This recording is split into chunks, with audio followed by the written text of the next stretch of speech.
Hi everyone, so I'm going to be covering the Lament Bass.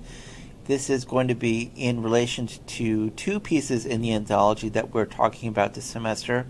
One is Barbara Strozzi's Lagrime, and the other is Dido's Lament from Henry Purcell's Dido and Aeneas. But I'm going to talk about a particular device that's used in both of those pieces, a very well-known device that has been used since at least sometime around the beginning of the 17th century. We don't exactly know when it got started or who started using it initially, but it's been widely used ever since, including in modern popular music and film scores, as we will see.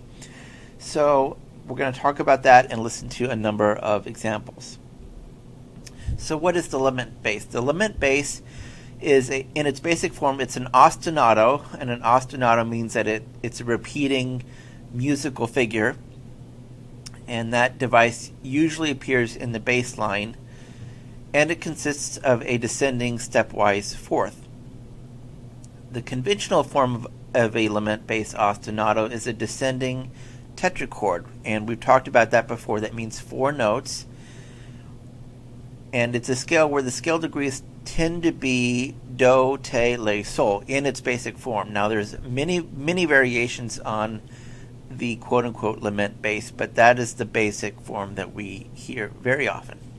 So I'll just play you one modern example of this type of bass line, and again, it's not only that you hear that bass line, but it is the fact that bass line is used in a repetitive looping manner that gives it the identity of the Lament Bass.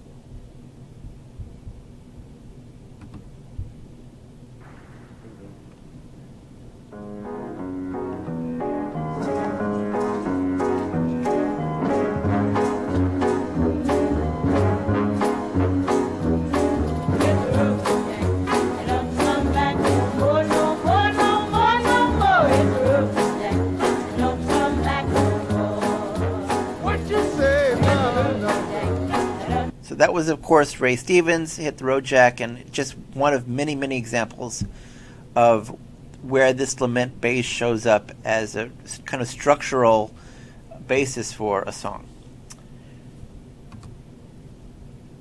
So again, what is it? It's a particular ostinato. There are many different types of ostinatos, but this is a very well-known one that was used in the 17th century and on to today. And what it did was it conveyed the idea of an intense, overwhelming emotion, like love or lament. So sometimes it's called the love bass, sometimes it's called lament, because it could be associated with different types of emotions. But the common thread was that when you heard it, it represented a kind of overwhelming degree of that particular emotion. And the repetitive looping of the ostinato is really what conjures the sense that when you hear it, it's almost like being trapped or caught up in the emotion. You can't escape it. It is constantly repeating in your mind, and that's the way the musical device creates that idea. It's a really brilliant device, in part because it allows instruments to communicate to the audience what emotion to feel without needing words to do so. So this is really important at this time because we are getting into the 17th century where instrumental music is beginning to assume its own identity and is not merely thought of as just accompaniment for vocal music. But the challenge is, and we talked about this before spring break, if you have music without words, what does the music mean? And one of the ways that composers came up with to give meaning to music without words is to come up with devices like this, musical figures that everyone knew what those figures meant emotionally or otherwise. So it works very well on that level to give meaning to instrumental music. It also became very popular because the Lament Bass was very efficient and it's very easy to use. You can just insert it into your composition and it becomes kind of a shorthand device for representing emotion. So it works so well, and it's been used, again, widely for hundreds of years now. So one of the questions, why does it work so well? So one of the questions why it worked so well in the 17th century is because audiences were already well familiar with the idea of a descending melodic line, including a descending tetrachord, as a representation of mournful emotion. So I'll just play one example that we talked about before spring break. This is Mille Regrets. And so, again, it's a piece built entirely out of descending lines, including a number of descending tetrachords, descending stepwise fourth figures. And you will see those colored in the music of the score. Here we go.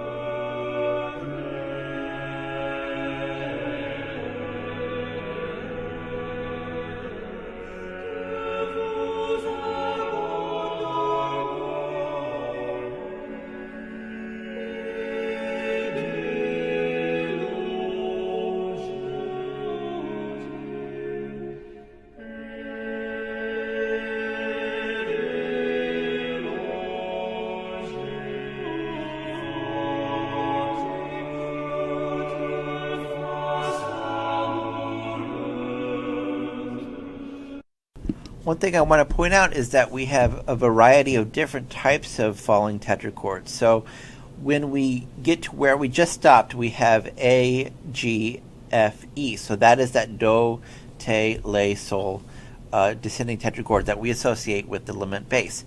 But we have the idea of descending tetrachords happening with other combinations of half steps and whole steps up to that point. So, but the general idea is that falling melodic lines conjure the idea of a mournful type of emotion. So that idea had very much been around for a long time. So one other example, let's see, is a more recent example, that one that we also talked about before spring break. This is John Dowland's Flow My Tears, and we talked about how the use of the falling tear motive that you hear right at the very beginning of the piece is also a descending tetrachord, and here it is that Do, Te, Le, Sol tetrachord, and that tetrachord shows up over and over in all different forms throughout the piece. So I'll just play you the beginning of the Dowland to get that in your ear.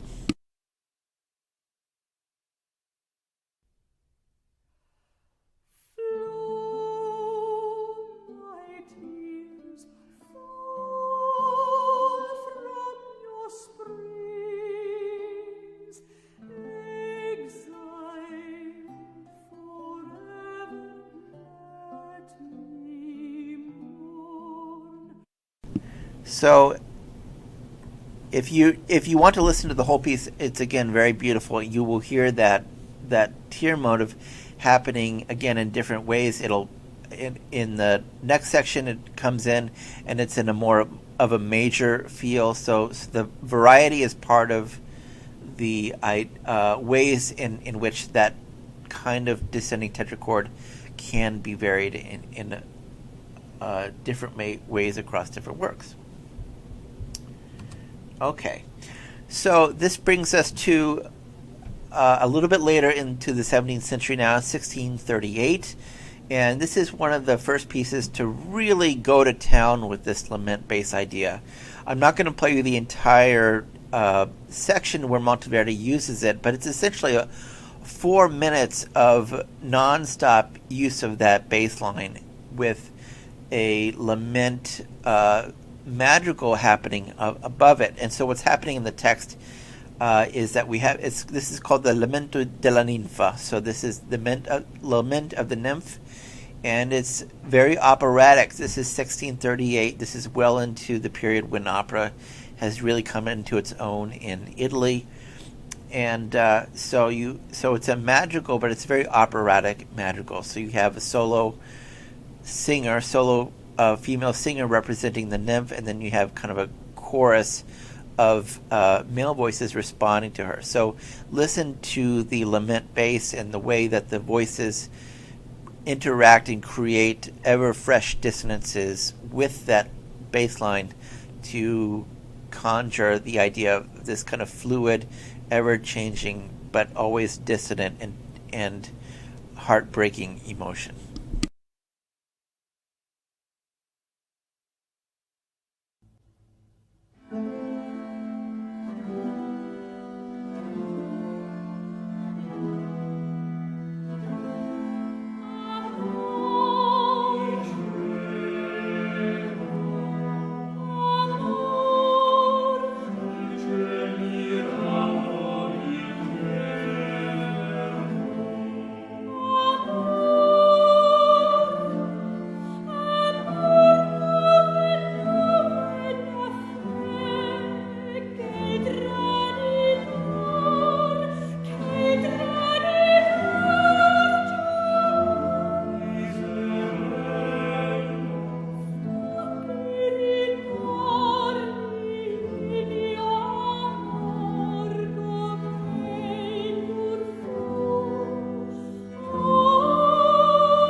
So this is a piece that's written in 1638. So that's 31 years after he wrote Orfeo. So, he didn't stop writing madrigals after beginning to write opera. He continued to explore the madrigal and find ways of making it ever more dramatic. So as we see here.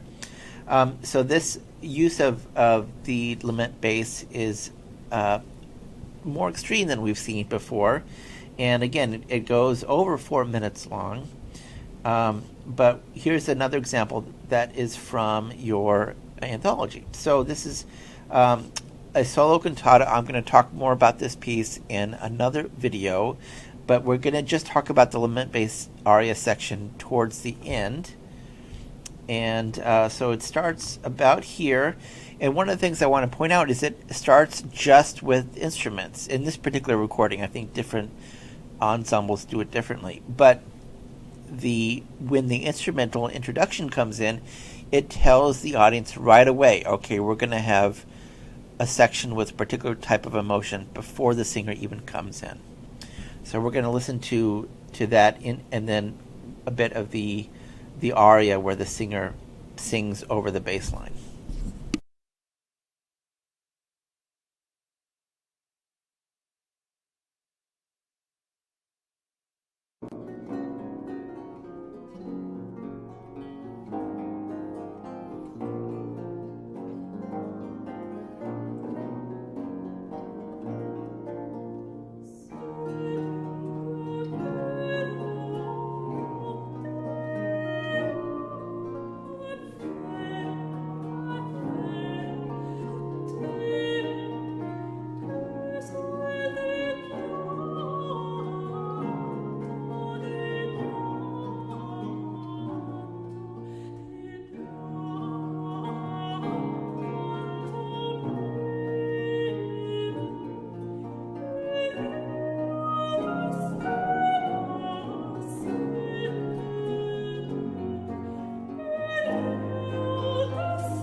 And then the cantata goes back to the beginning, which you hear again in another video. So one of the things that I wanted to point out there, which you heard at the very end of that section, is that Barbara Strozzi actually breaks away from the Lament Bass loop and brings in a different musical figure in the bass line at the end. And it actually, because we've heard that Lament Bass figure so repetitively, it actually sort of, when we get something different, it's almost like a light is entering out of the clouds, and it's a effective type of way to add variety to a piece. So this is 1650, and so we're going to jump ahead now to 1688 thereabouts with Henry Purcell's Dido's Lament from Dido and Aeneas. So this is a very famous example of a lament bass, but it's a bit different than what we've seen before in that Henry Purcell, he chromaticizes the descending tetrachord. So instead of just do, te, la, sol, we get all the chromatic notes in between. And the purpose of that is to intensify the emotion that is presented by this ground bass figure. He also adds a little bit of a musical tag at the end of each loop. So we get the descending tetrachord chromatically, and then there's a little bit of a musical tag before the loop starts over, before the figure starts all over again. A little bit like what we saw with Strozzi. So he's doing a couple things to vary the basic idea of the lament bass, but it's still very much functioning in the same way dramatically, in that it is creating this idea that the repetition means that the character, in this case Dido, is really kind of caught or trapped in her emotional state. She can't get out of it. And one of the ways that the vocal line works with that bass line is that it is constantly kind of pushing against the bass line. It's not always lining up, and it's very often dissonant against the bass line, and it's almost as if she's struggling to get free of that bass line, but just can't. And so just listen for those details here in this very famous aria.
One thing I'd like to point out is that we have, again, like we saw with Strozzi, the vocal line ends and the instrumental part continues to kind of add a final word to what the words have told us. And again, this is a really good example of how instrumental music, bit by bit, begins to assume its own identity and its own language apart from the vocal music that had been so dominant up until the 16th century. So that is 1688. So we're going to look at a couple other examples from more recent now. And again, I would talk about Strozzi and Purcell again in a different video. So jumping way ahead now, I just wanted to point out a few examples of how this lament bass figure shows up very frequently, even in film scores today, because it's so recognizable, so familiar. It's very easy to put in, and the audience immediately knows what it means. So this is a scene from the Harry Potter and the Half-Blood Prince, and this is when Dumbledore, spoiler alert, pause if you need to, Dumbledore is killed, and this is his funeral. Just listen, there's no words, but the lament bass funeral dirge conveys exactly what the emotion of the scene is meant to be.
One thing I want to point out that relates to what we have already talked about is that in this example, when the lament bass goes away and we get new material, it kind of creates a sense of relief, almost like light is coming through the clouds. And here we literally, I didn't plan this, but literally in this scene, we have light coming through the clouds, indicating that sense of emotion is letting up a bit. So, we see this lament bass being used in similar ways in modern film scores, just as it was used in the 17th century. So one other example from a recent film. This is Thor: The Dark World.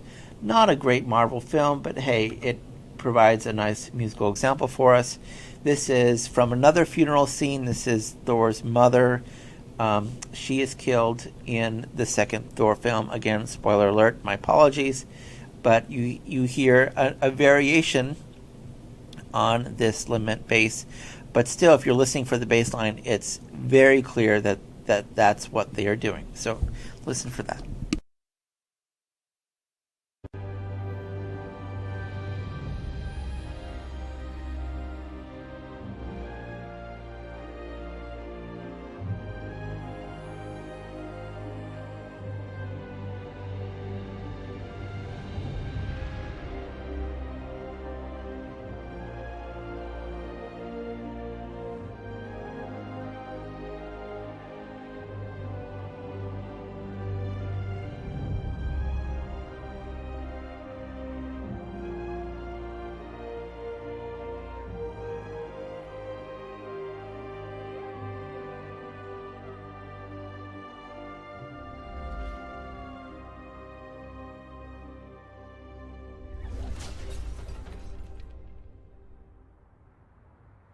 So that's a shorter example, but you don't need that many repetitions to convey the basic idea, especially because whether we know it or not, we've heard that musical idea so many times in different places in different ways. So pretty quickly we get it, and that's part of the brilliance of this musical device, is it is such an efficient shorthand to convey a certain emotional state. All right, so just two more examples from modern day music. Now we go to popular music, and these are two examples of a kind of variation on the lament bass idea, but it's still very much part of a similar type of emotional entrapment that is being conveyed in the music. So this is MUS's MK Ultra, and this is from kind of halfway through the song. You're going to hear the lament bass kind of cycle through twice, and the music matches what you see in the score a little bit closer the second time through. So here we go. Breaking through.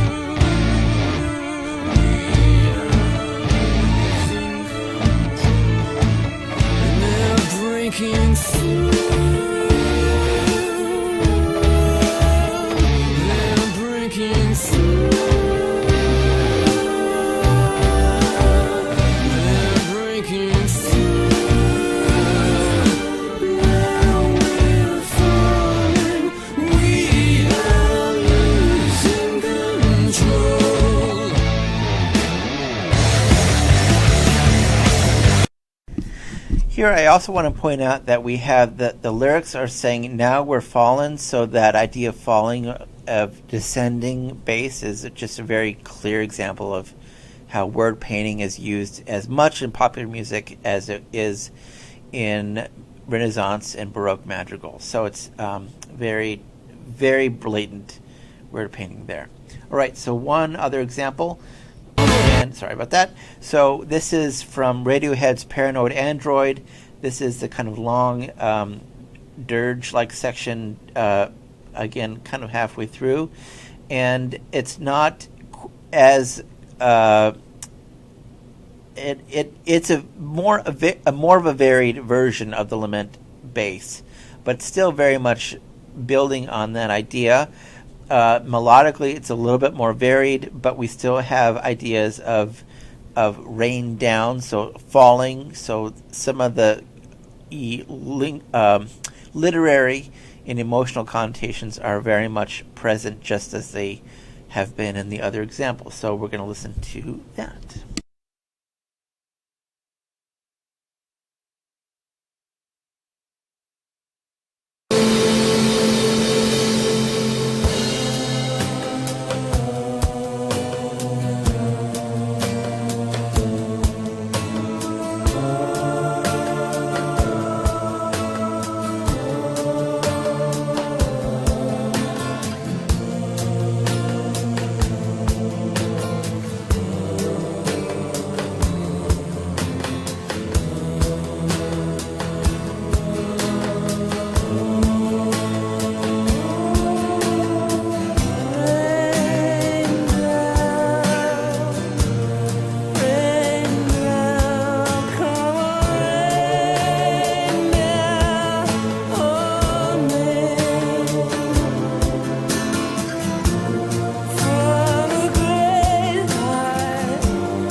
So one last thing I want to point out about this example, and there's so much we could say about this example, but that would be for a whole other video, is that as we've seen, each of these composers, if they are not ending the piece with this lament bass, they need to have some way of getting out of the lament bass, and each composer does it a little bit differently. So we have a kind of a harmonic shift in the last two measures, in particular in the Radiohead example, and Strozzi has that where it shifts harmonically at the end. So each composer again does it differently. So the last piece I want to end with, and feel free to listen to the whole thing or not. But this is returning back to Monteverdi's Lamento della Ninfa. This is a cover, 2011 cover that Anna Brun did. So the lyrics are in English now. It's just for her singing to her own guitar accompaniment. It's lovely, and I wish we could all listen to this together in class. So I end with this and wish you all well. Hope you're all doing okay and coping as best as you can under these difficult times.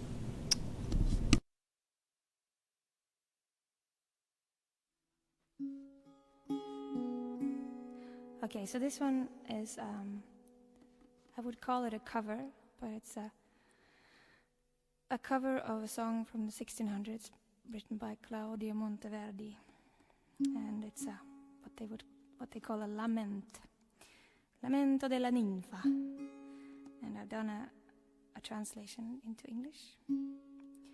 So this is a cover song, baroque cover song, rock and roll cover song.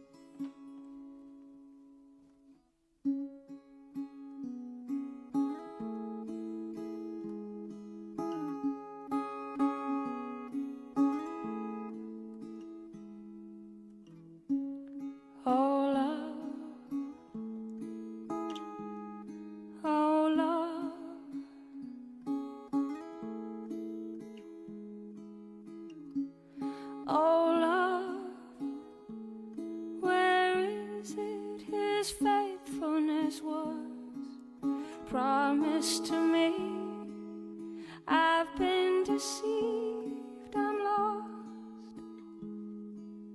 Please bring his love to me the way it was before.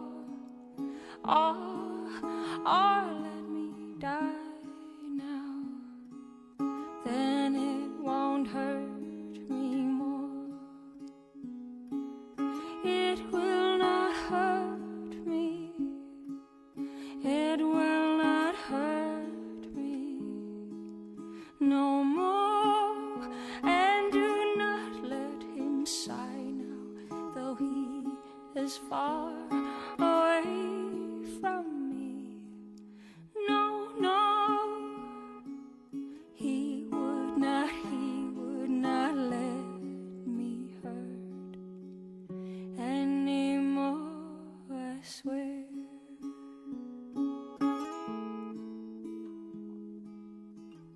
He is so proud, standing in this light,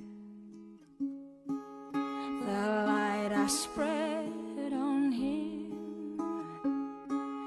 If I would leave him in the shadows, would he come back for me? Are her eyes as bright, her kisses as light, as feathers on your skin? Oh, love, the value of my true heart in your hand lasts longer than her kiss ever can.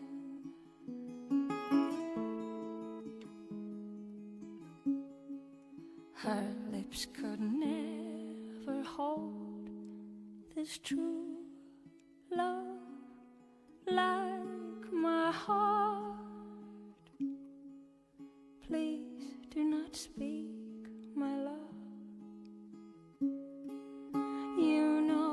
is all so well. Just love me, love me. Love me, and please don't speak.